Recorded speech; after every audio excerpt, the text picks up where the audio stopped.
Hi friends, நான் வீட்டில் கொஞ்சமாக தோசை மாவு அரைச்சேன்.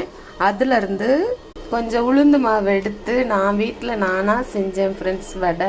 ஆனால் சூப்பராக வந்திருக்கு, நல்லா மொறு மொறுன்னு வந்திருக்கு ஃப்ரெண்ட்ஸ். வடை எவ்வளோ அழகாக சுட்டிருக்கு, எனக்கு சுடவே தெரியாது.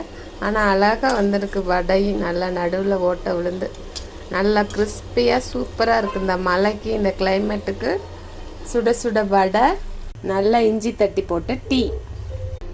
நம்ம கையால் மாவரைச்சி நம்மளே செய்கிற வடை சூப்பராக இருக்கும்.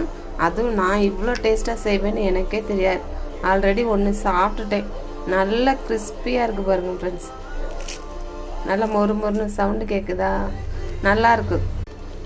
ராமேஸ்வரத்தில் 2 நாளாக மழை, நல்ல மழைக்கு இந்த கிளைமேட்டுக்கு சூடான இஞ்சி டீ, சூப்பரான வடை. என் பையன் ஹாஸ்டல் போகிறதுக்கு முன்னாடி அவனுக்கு பிடிச்சதெல்லாம் செஞ்சு கொடுக்கணும். இந்த வீடியோ